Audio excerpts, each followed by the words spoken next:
Hello, everyone, and welcome to Child and Adolescent Development. I'm your host, Dr. Turner, and I appreciate you taking the online version of this course. The purpose of this video is to talk about the goals of the class, introduce you to me and my lair, so that it seems a little bit more personal to you. Basically, if this class works as it should for you, you should become familiar with the basic stages and areas of children growth and development. And the reason why you want to do this is, number one, if you're teaching, you want to be able to develop age-appropriate instructional materials. So you're not doing this thing that my son's second grade teacher did, which was to complain to me about the kids just can't paragraph these days. And I was teaching eighth grade at the time, and I thought eighth graders can't paragraph. They struggle. Why?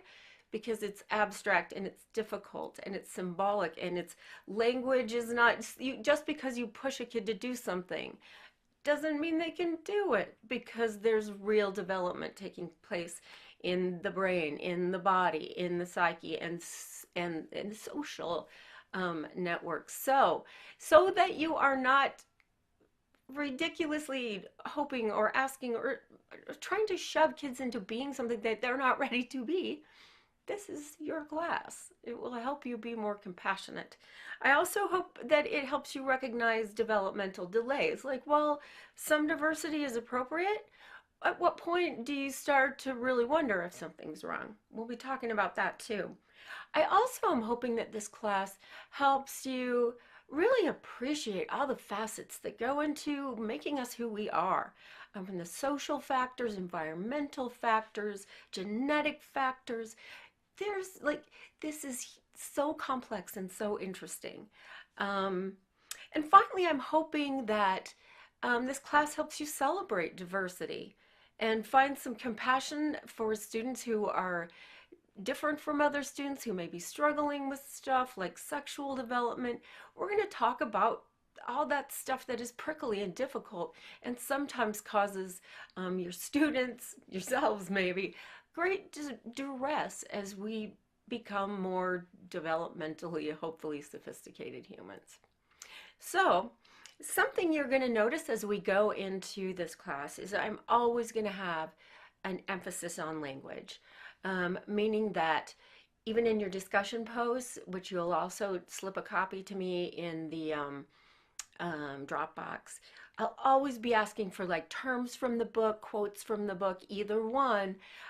It would be helpful to me if you italicize that stuff, because when you use the language of the discipline, when you say things like developmental readiness, you are speaking the kind of language that you need when you talk to parents and you talk to administrators and you talk to colleagues. You're not saying, I don't know, it comes from a pretty poor family, or, you want to try saying things like socioeconomic status is a factor in development. And when you talk like that, you sound like a professional. You would never take your car to someone who's like, something's wrong with your thingamajig. And you would never trust a doctor who's like, I don't know, you got a problem with your throat. So you want to practice using the words and terms. And so when you come out of this class, you start sounding like someone we trust to work with our children. So in your posts and your longer projects, and I'll go into that stuff later, I'll be asking you to use language from the book, language from the discipline, so that you are actually adopting a persona of a person who should be trusted to work with children. Finally, if you have any concerns, I hope that you will contact me. Online classes are weird. It's hard to get a beat on whether or not somebody's being sarcastic or helpful or funny. And so if you ever start worrying about how you're doing, if you get some feedback from me that you don't know how to interpret, by all means let me know. I would love this class to be very, very useful for you and as stress-free as possible. So with that, welcome to the class. I look forward to seeing your work this term.